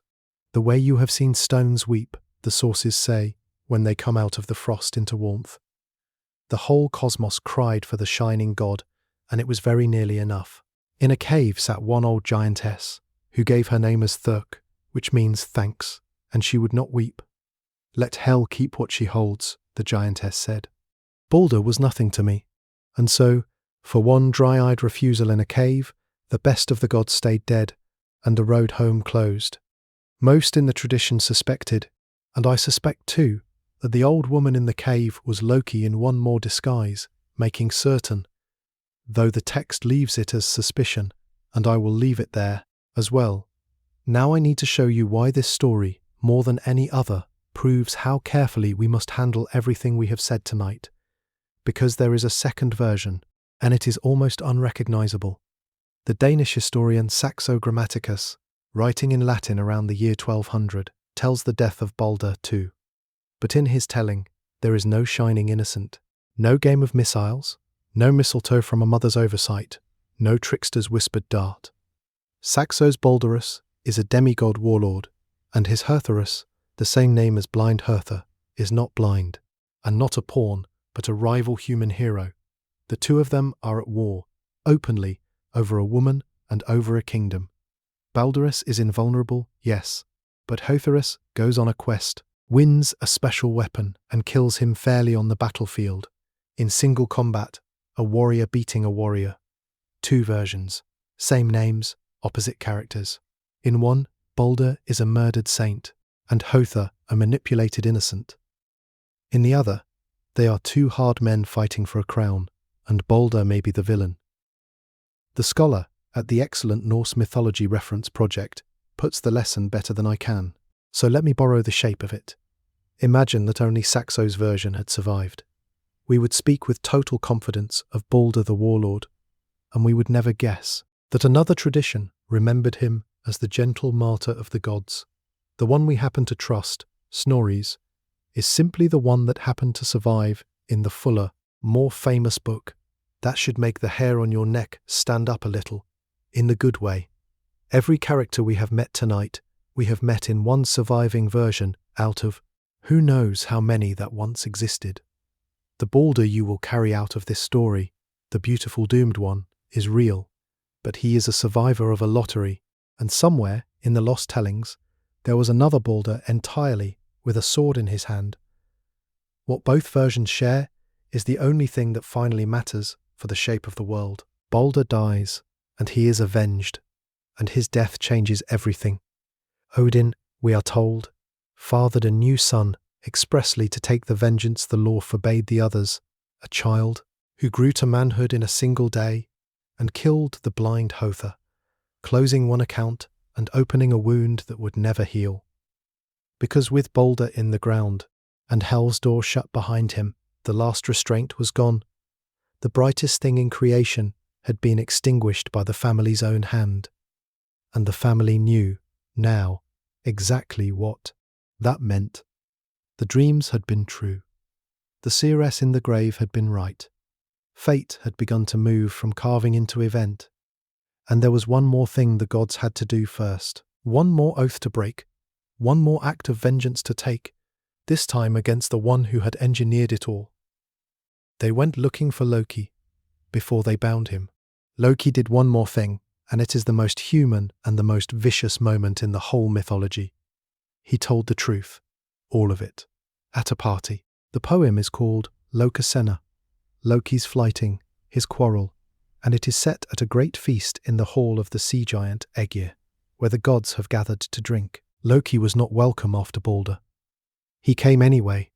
He killed a servant at the door out of spite, was thrown out and forced his way back in, and demanded, by the ancient law of hospitality, and by his old blood oath with Odin, a seat and a cup. Odin, honouring the oath even now, made room. And then Loki went around the hall and destroyed them all with words. A flighting is a contest of ritual insult, and the Norse prized skill at it. But Loki is not merely insulting, he is exposing. To each god and goddess in turn he speaks the shameful truth they had all agreed not to say aloud. He tells the goddesses which of them have taken lovers, and names the lovers. He reminds the gods of their cowardices and their cruelties. He tells Njörður that giantesses used him as a chamber pot. He tells Tyr that he has only one hand, and why. And when Odin tries to silence him, Loki turns and says the unsayable, that Odin, the Allfather, the king, once wandered the world as a witch, beating the drum, and working scyther in the shape of a woman, which is urgy, the deepest shame the language holds. And Odin does not deny it. He answers only that Loki too spent years underground as a woman, milking cows, bearing children. They stand there, the two blood brothers, each holding the other's most shameful secret, and neither can unsay what has been said. There is something terrible and clarifying in that scene.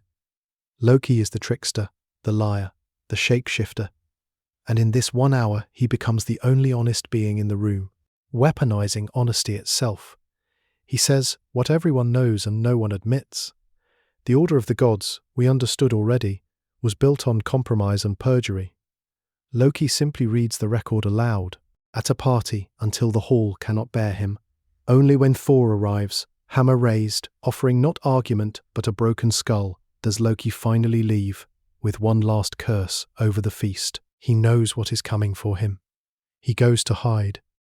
He turned himself into a salmon and hid in a river, in a pool below a waterfall. And by day he darted in the current, where no hand could hold him, but he could not stop his own restless mind from working, and, sitting in his house in the shape of a man, he invented, out of idle brilliance, the fishing net. The gods, closing in, found the burnt pattern of it, in his hearth-ashes, where he had thrown it into the fire, and understood, at once what it was and what it was for. They made one like it, and they dragged the river. Twice the salmon slipped the net, once by lying flat between two stones on the riverbed, once by leaping the net entirely. On the leap, Thor was waiting, and caught him in mid-air by the tail. That, the story says with its usual grim humour, is why the salmon's body tapers toward the tail to this day. The trickster who invented the net was caught in a net, in the shape he had chosen to escape in. What they did to him then is the darkest thing the gods do in the entire mythology, darker than any of their earlier compromises, and I think the poems mean it to be. They took Loki to a cave. They took his 2 sons by his wife among the gods, and they turned one of the boys into a wolf, and the wolf's son tore his own brother apart.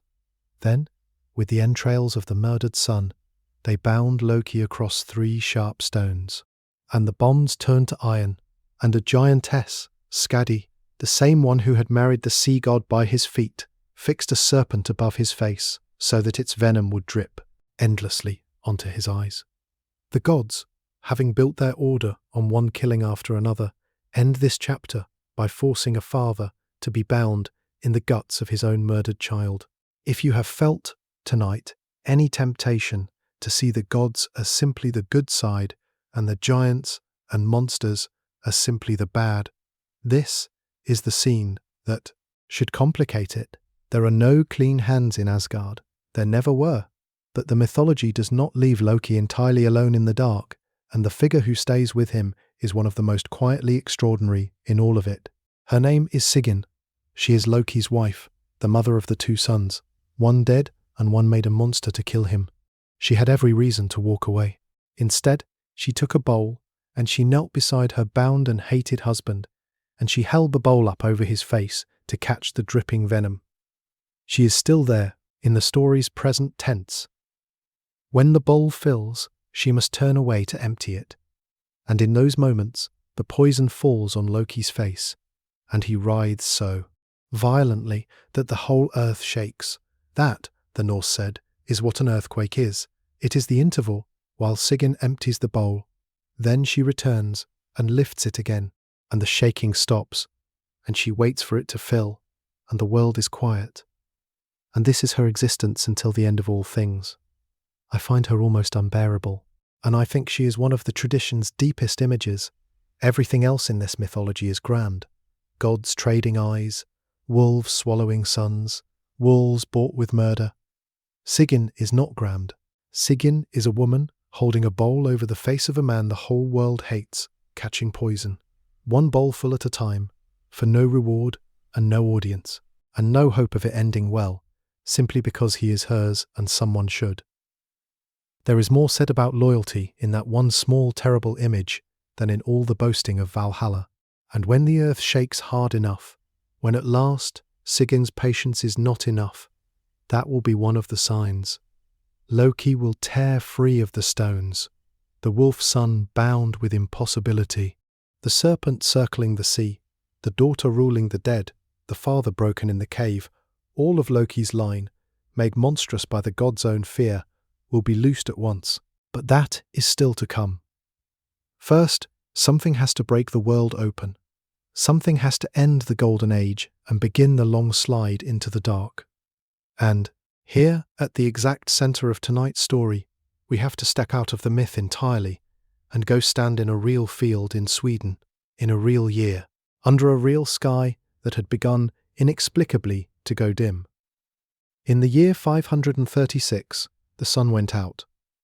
Not all at once, and not completely, but across the whole of the northern hemisphere for something like 18 months, the sun gave light without warmth and without brightness. A pale disk you could look at directly, as if it were the moon. We are not guessing at this. We have witnesses.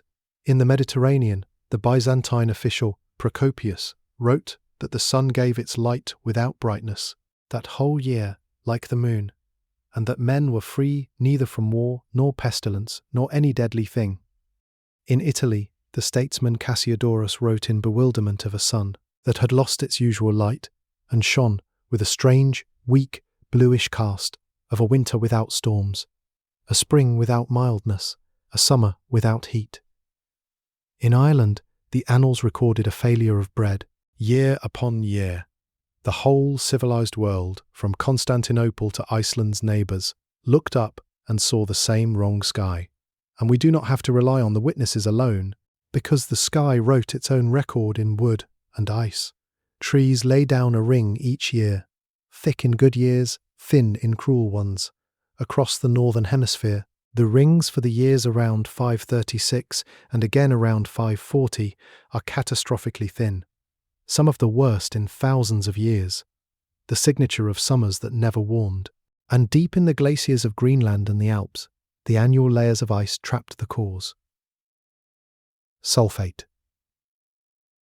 Volcanic ash and aerosol from at least 2 colossal eruptions, one around 536 and another around 540, that threw enough material into the high atmosphere to veil the sun for month after month.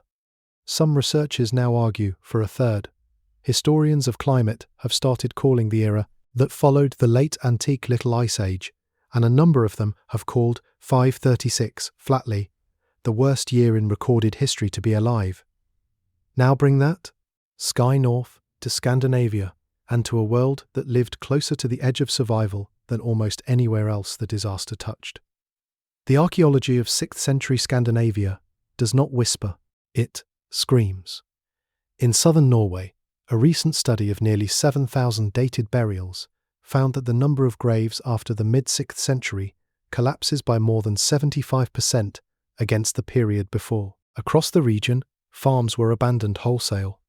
In one careful study, more than 70% of the larger settlements deserted in this era sat on land that later farms would treat as marginal, the ground you only work when you are desperate, and then let go first when disaster comes. Pollen records show fields reverting to forest. Whole districts fell silent. Some archaeologists have estimated, cautiously, that as much as half the population of parts of Scandinavia may have died. I want to label that figure honestly as an estimate at the high end of a real scholarly range. Not a settled number, but even the conservative readings describe a demographic catastrophe with few parallels in European history. And the survivors did something that reaches across 14 centuries and touches this story directly. They buried their gold. Across Scandinavia, an unusual concentration of gold hoards dates to exactly this window, the mid-6th century. Rings, ornaments, the precious bracteates stamped with images of gods. The archaeologist Morten Axboe, who spent a career studying these objects, proposed an interpretation that is hard to shake once you have heard it.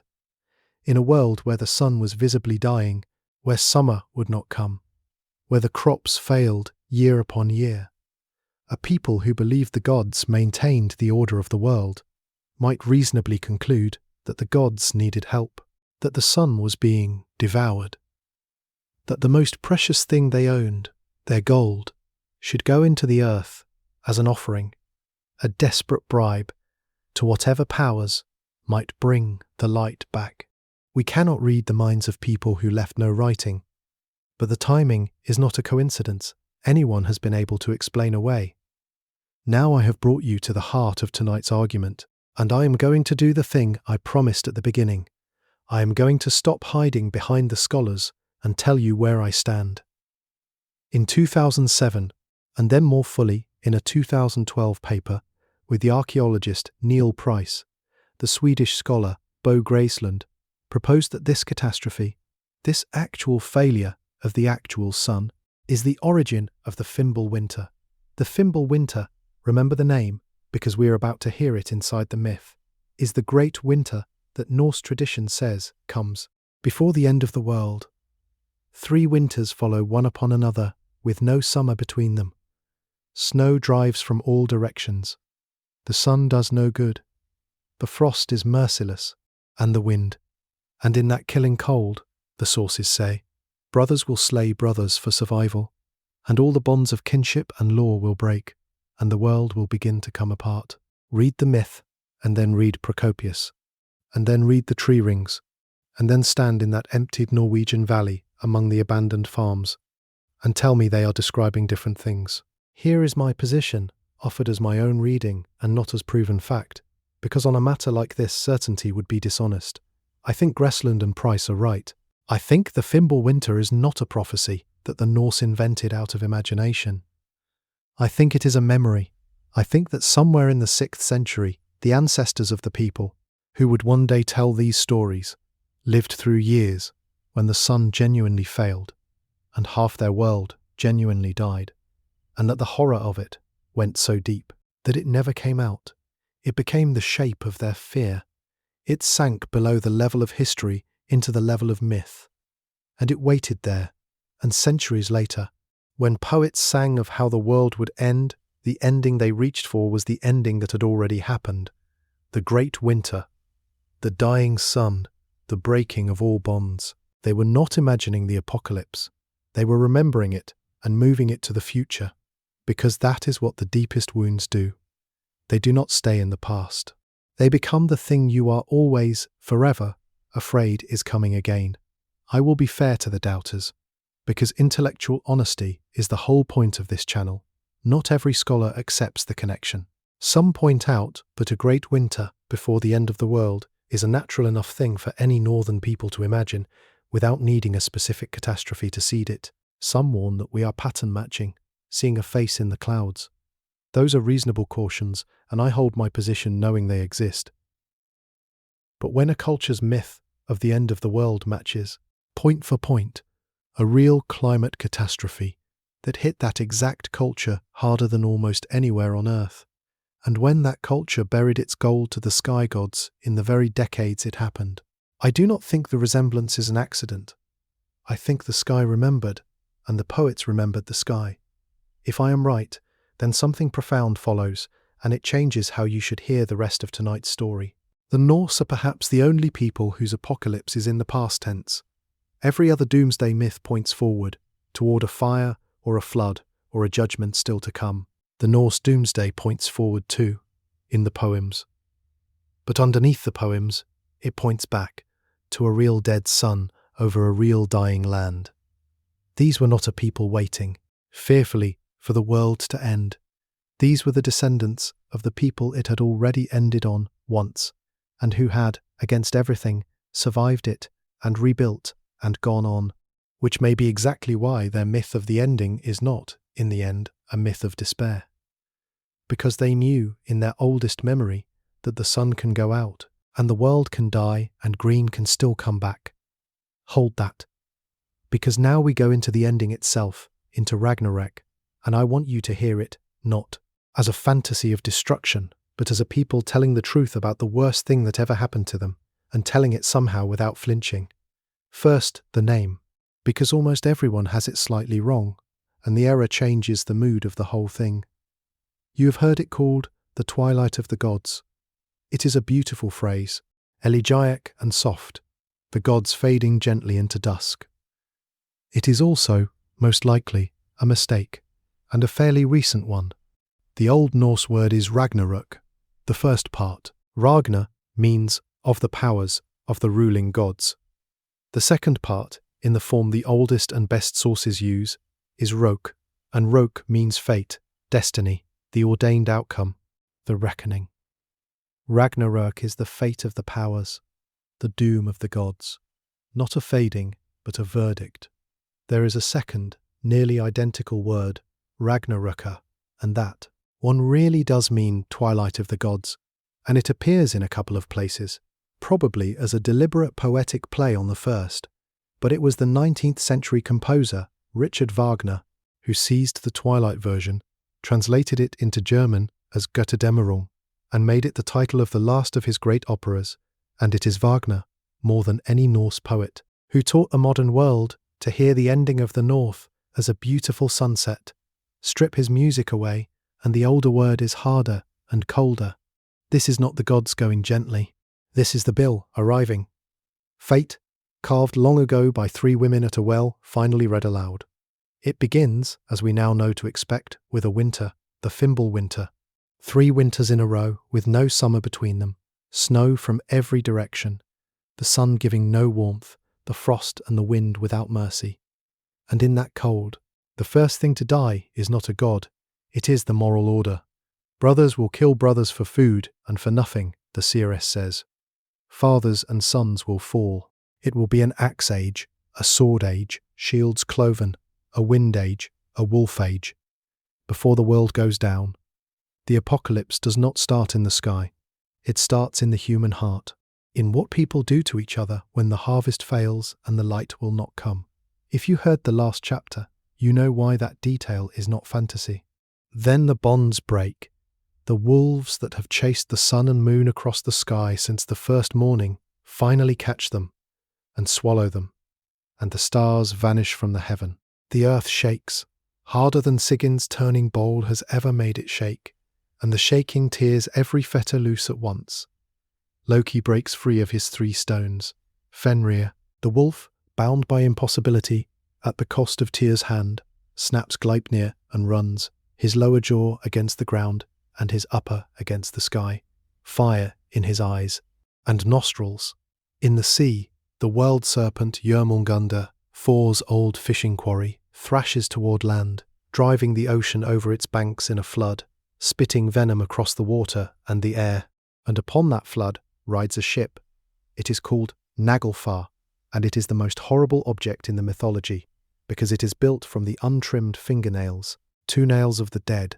The Norse actually trimmed the nails of their dead for this reason, the sources tell us, to delay the ship's completion, to keep the raw material of the end of the world out of the shipyard for 1 more generation. Now it is finished, and it sails, crewed by the hosts of the dead and the giants, steered in one version by Loki, in another by a giant, toward the plain, where the last battle will be fought. From the south comes the fire. Muspelheim opens, and out of it rides Surtur, the flame giant who stood at the very border of creation at the beginning of the night, waiting with his burning sword, since before there was a world to burn. His sword is brighter than the sun. His people ride behind him, and as they cross the rainbow bridge, Bifrost, the burning road that has held the giants out since the world was young, it shatters beneath them.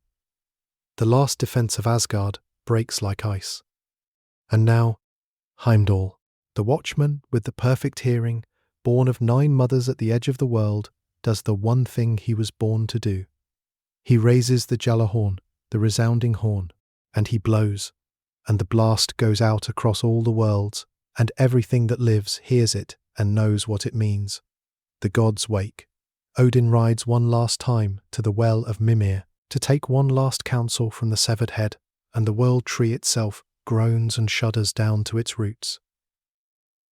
Then the gods arm, and put on their war gear, and go out to the plain called Vigritha, the field of battle, a plain 100 leagues on every side, to meet an enemy they have known was coming since, before any of them was born.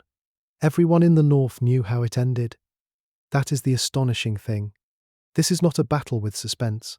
The poems tell you the outcome in advance, calmly in the seeress's flat prophetic voice, and then the gods go and fight it anyway. Odin goes first against Fenrir, the wolf, and the wolf swallows him. The Allfather, the god who traded an eye and hung 9 knights and raised an army of the dead precisely for this hour, is eaten.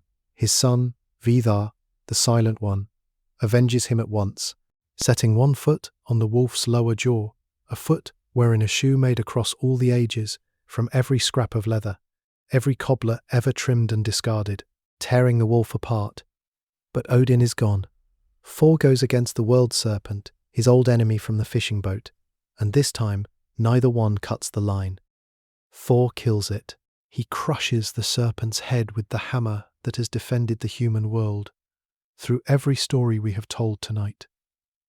And then he steps back 9 paces and falls dead in its venom. The protector of Midgard, the god the farmers loved, the one who always came home, does not come home. He kills the thing that would have killed the world. It kills him too, and both of them lie still. Freyja goes against Surtur, the fire, and this is where an old debt comes due.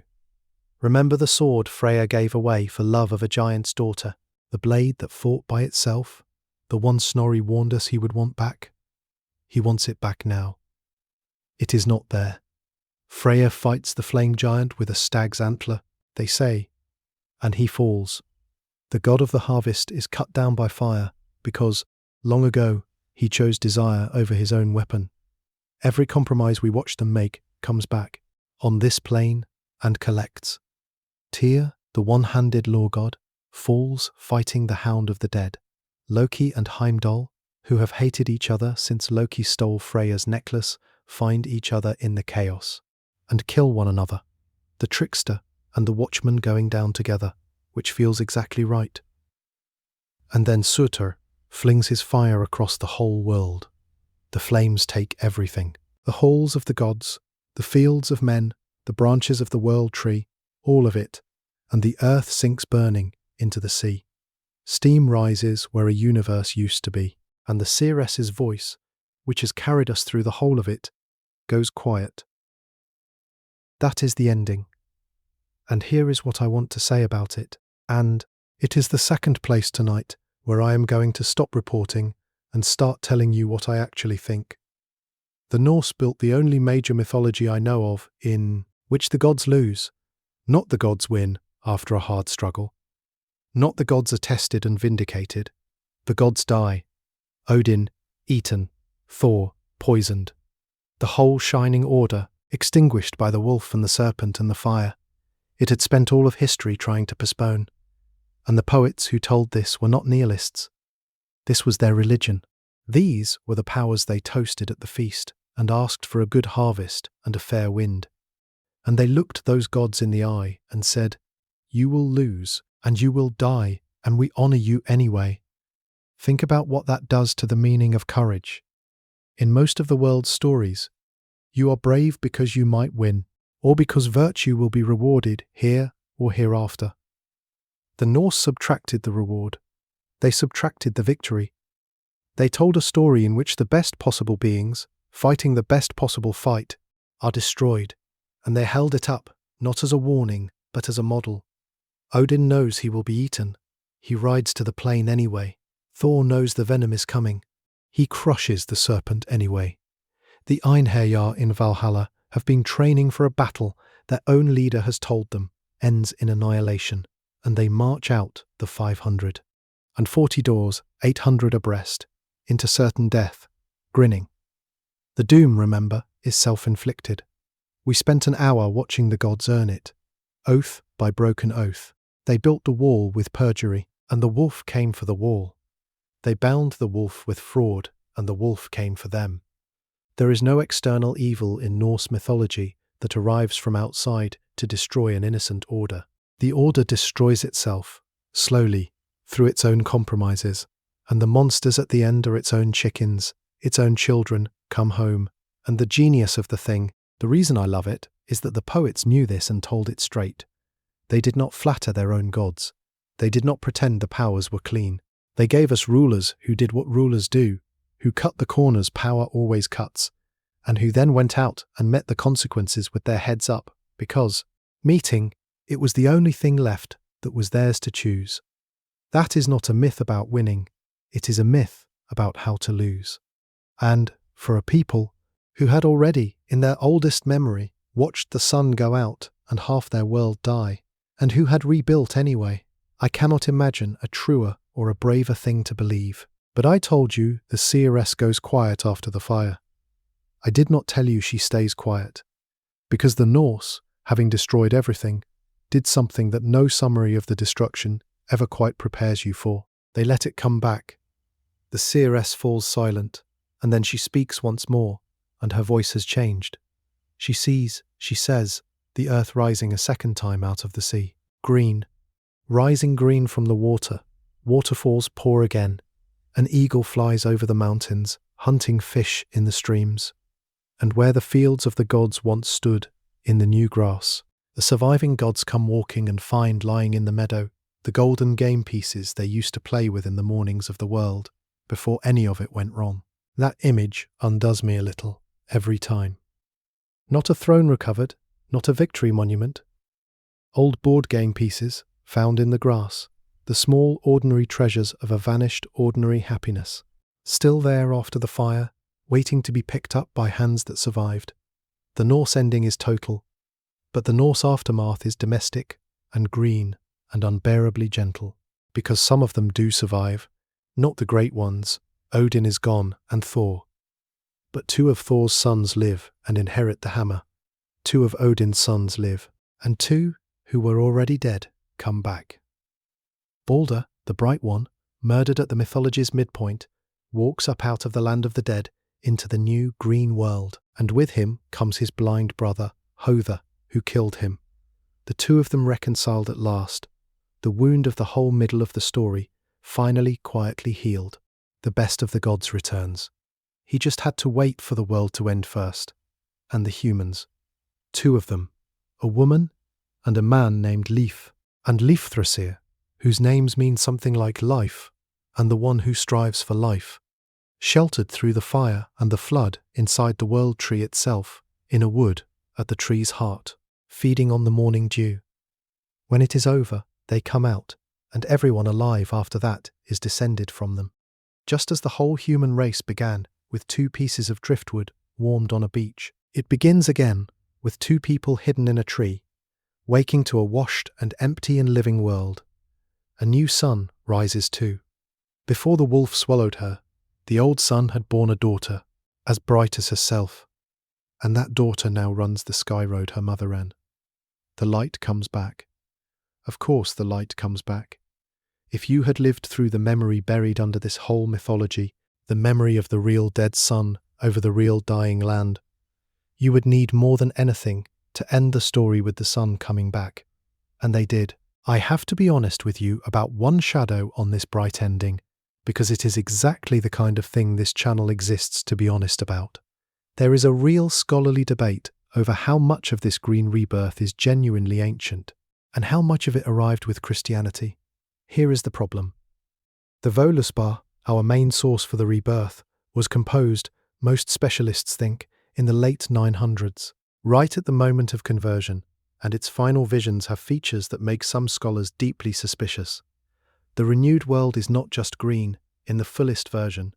There is a hall more beautiful than the sun, called Gimle, where the righteous will live forever, and there is a hint of a great one, a mighty figure who comes from above to rule and to judge, whom the poem does not name.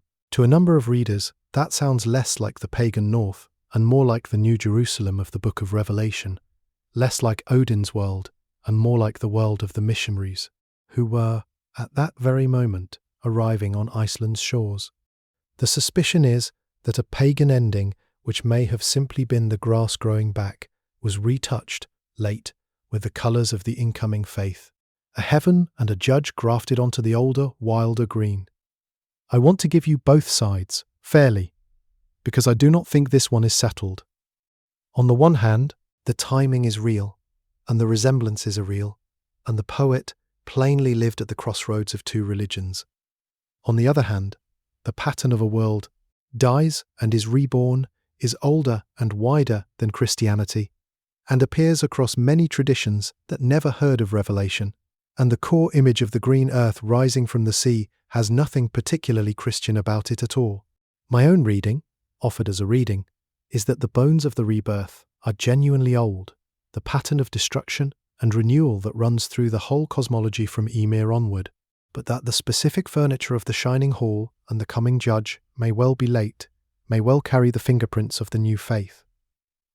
The green earth is pagan. The perfect hall might be a translation, but even setting the disputed details aside, notice what the undisputed core is telling you, because it is the deepest layer of tonight's whole story. The Norse cosmos does not simply end, it cycles. It began with fire meeting ice in a void, and a body killed to build a world.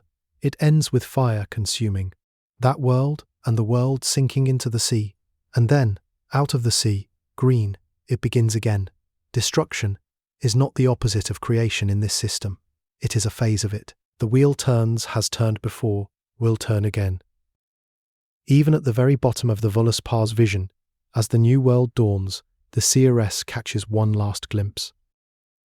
The dark dragon, Nifhakr, the malice striker who gnawed the root of the old world tree at the very start of the night, comes flying up from below, over the new green plains, and, in his wings he carries corpses, and then she sinks, and says no more. I love that the poem does not end clean. The dragon is still there, the corpses are still there, the new world is beautiful and green, and lit by a new sun, and Balder has come home, and life has begun again, from 2 people in a tree. And, flying low over all of it, the old darkness is already circling. The Norse would not give you a perfect ending, any more than they would give you a god. Who wins? They would give you the truth as they understood it. The world comes back, and so, eventually, in its own slow time, does the shadow. That is not despair. It is just clear sight. The green is real. The dragon is real. You get to live in the green, knowing. So that is the myth, whole, from the gap, before the world, to the dragon, over the world reborn. But the myth had one more ending, a real one, in real history, and it did not come by fire. It came by a vote, on a summer day in Iceland, decided by one pagan lying under a cloak. Let me take you there, to the day the old gods lost their last country. Because how they lost it, and who saved their stories, is the final thing worth understanding tonight. The real end of the old gods came in the summer of the year 1000, at a place in Iceland called Þingvellir, the plain of the assembly, where the Icelanders met each year to make their laws in the open air. Iceland had been settled a little over a century before, mostly by pagans, and it had grown into something remarkable, a whole society with no king, governed by an assembly and by law. But now the country was tearing along a seam.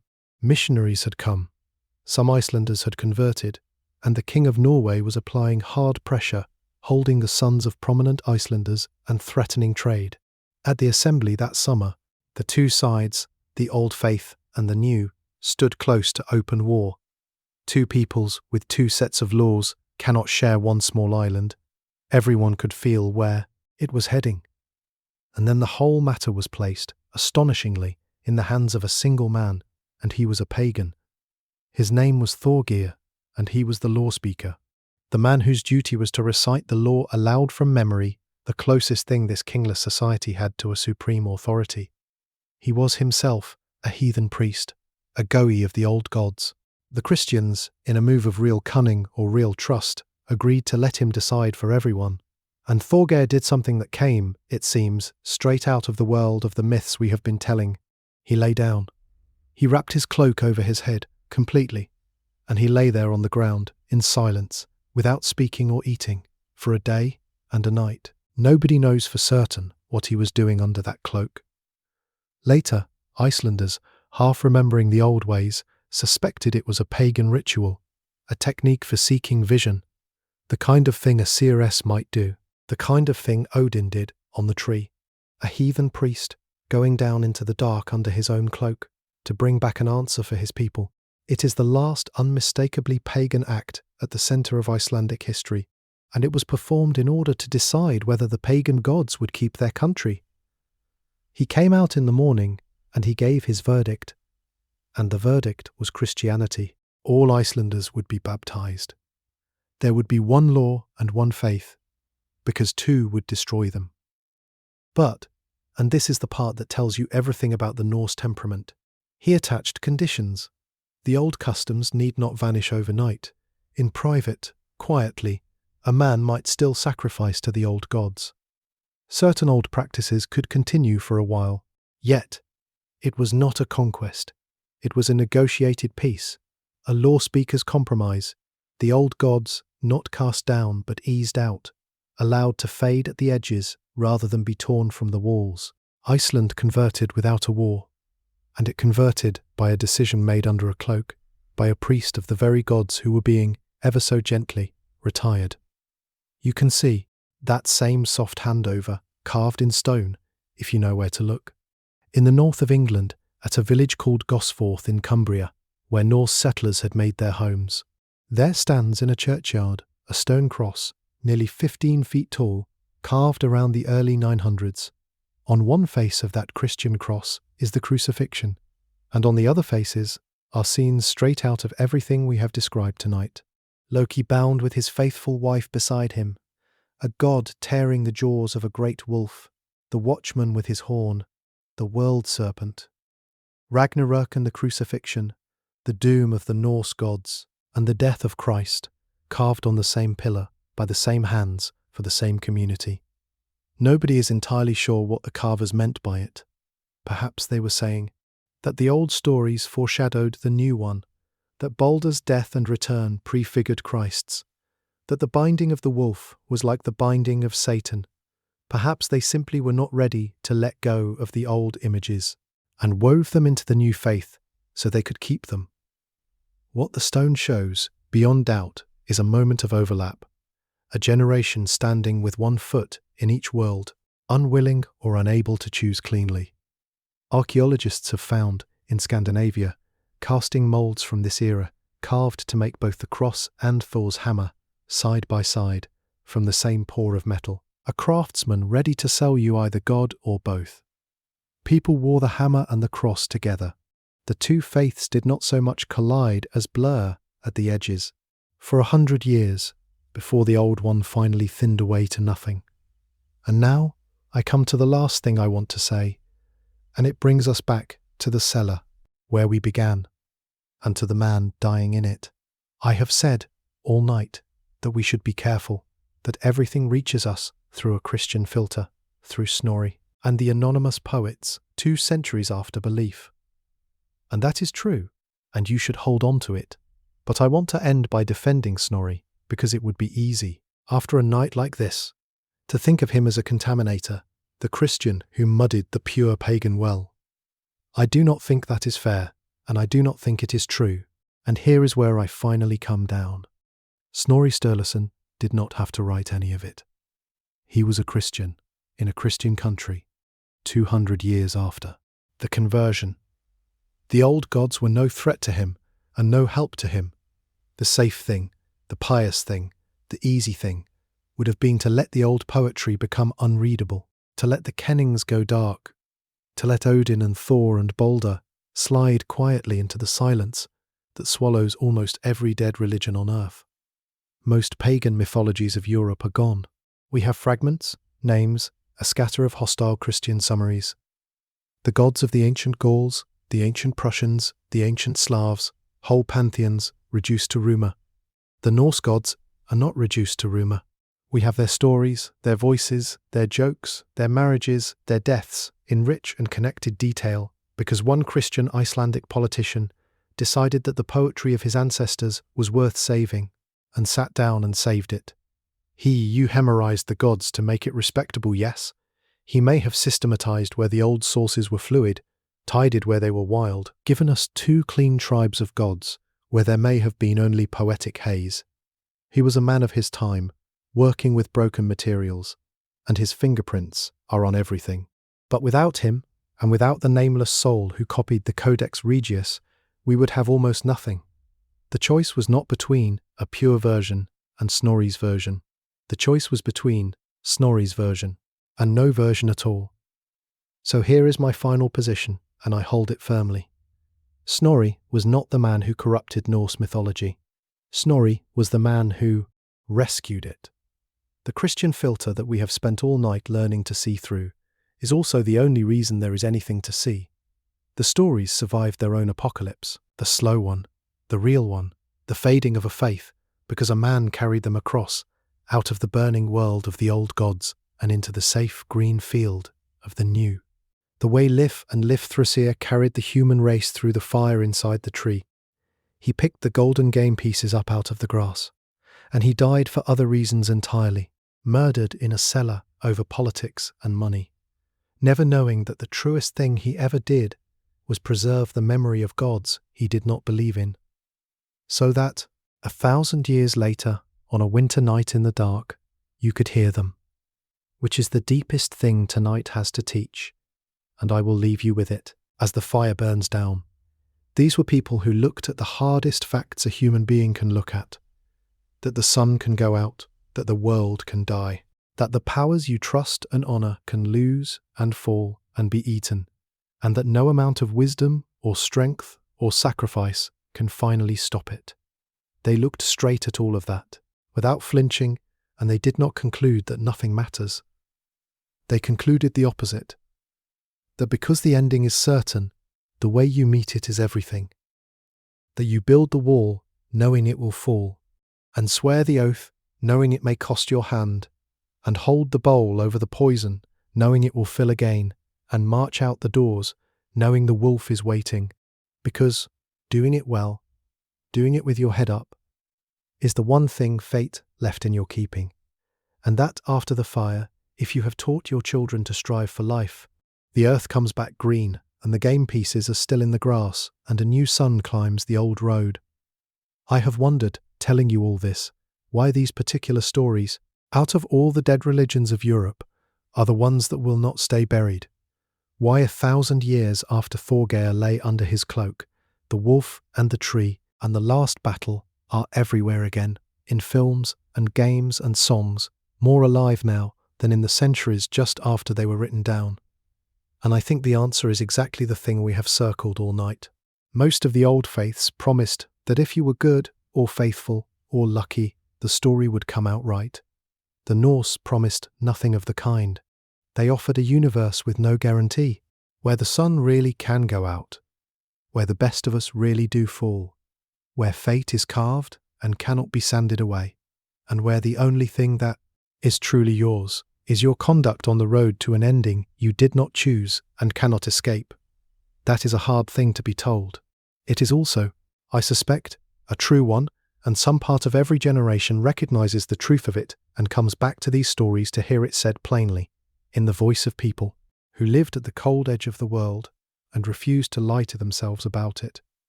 They did not need their gods to win. They needed them to be worth standing beside.